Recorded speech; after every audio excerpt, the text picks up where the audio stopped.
প্রিয় সপ্তম শ্রেণীর ছাত্রছাত্রীরা, আজকে দেখো আমি পরিবেশ প্রশ্নপত্রটা নিয়ে আলোচনা করব। সংস্থার গত বছরে 2024 সালে সংস্থার প্রশ্নপত্র। তো একের দাগে দেখো এখানে প্রথমে তোমাদের 8 নাম্বার হচ্ছে তোমাদের ফিজিক্যাল সায়েন্স এবং 7 নাম্বার হচ্ছে লাইফ সায়েন্সে। তো প্রথমে আমরা ফিজিক্যাল সায়েন্সটা দেখছি। তো দেখো একের দাগে দেখো এখানে প্রথমে এমসিকিউ দিয়েছিল যে Zn প্লাস CuCl2 সমান ZnCl2 প্লাস সিউ। এটা কি বিক্রিয়া? এটা তোমরা জানো প্রত্যেকে, প্রতিস্থাপন বিক্রিয়া, প্রত্যেকে তোমরা পড়েছো। বরফ গলনের লিন তাপ কত? এটা জানো 80 ক্যালোরি পার গ্রাম। তারপরে এখানে দিয়েছে একটা সমতা বিধান দিয়েছে, যেটা তোমরা নিজেরা করবে, না পারলে আমাকে বলবে, আমি বলবো। এখানে 2, এখানে 2 দিলে, এখানে 2, এখানে 2 দিলে সমতা বিধানটা হয়ে যাবে। আমি একটি মৌল যার ল্যাটিন নাম হচ্ছে স্টেনাম, আমার চিহ্ন হচ্ছে এসএন। আমি কি এসএন? কার চিহ্ন বলো তো? টিনের সংকেত। টিন, এটা এখানে লিখবে, আমি হচ্ছে টিন। এরপরে দেখো আমরা পরের পেজে চলে যাচ্ছি। ফিজিক্যাল সায়েন্সে দেখো 5 দাগে বলছে এই যৌগের সংকেত AgCl, তাহলে এটার নাম কি হবে? না সিলভার ক্লোরাইড। এটা হবে সিলভার ক্লোরাইড। তারপরে দেখো 6 দাগের প্রশ্নটা, 60 ডিগ্রি সেলসিয়াসকে ফাইনাইটে নিয়ে যেতে হবে। সেই C/5 সমান m-3/9 দিয়ে গণিতটা করলে হয়ে যাবে। একই রকম এই গণিতটা দিতে পারে, এটাও করতে পারো, এটাও করতে পারো। এরপরে দেখো আমরা জীবন বিজ্ঞানে চলে যাচ্ছি।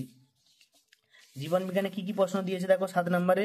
তো প্রথমে দেখো একের দাগে একটা দিয়েছে, কোন গাছের পাতা দিনের বেলা নির্দিষ্ট তাপে খুলে যায়? এখানে দেখবে বাবলা গাছের পাতা নির্দিষ্ট তাপে খুলে যায়। মেরুবল্লভীকে দেহে ঘন লোম থাকে কেন? তা শীতের হাত থেকে নিজের দেহকে রক্ষা করার জন্য। এখানে বেমানান শব্দটা দিবে গয়ডার, বেরি, জলবুদ্ধি, টেরাচক, তোমরা নিজেরা করবে, এটা পারবে। তারপরে এখানে একটা খুব সহজ সরল বাম স্তম্ভ ডান স্তম্ভ দিয়েছে, সেখানেও করবে। ক্যারাটিন একটা হচ্ছে কি, চুল ও নখে থাকে ক্যারাটিন। কোলাজেন হচ্ছে একটা কি, কোলাজেন কি, অ্যাক্টিন হচ্ছে পেশি, আর কোলাজেন হচ্ছে অস্থিতে পাওয়া যায়, কোলাজেন প্রোটিন অস্থিতে পাওয়া যায়।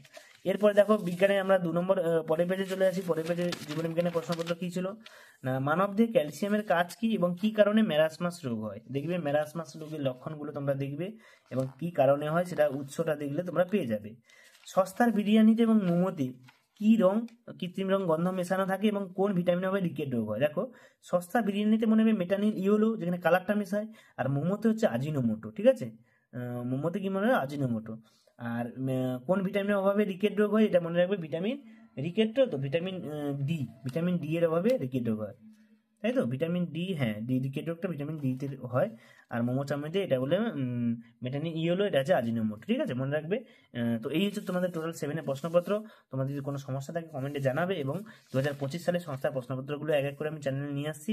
তোমরা জুড়ে থাকো চ্যানেলের সঙ্গে। অবশ্যই তোমরা এই প্রশ্নটা ভালো করে সমাধান করো, যেটা পারবে না আমাকে জানাবে।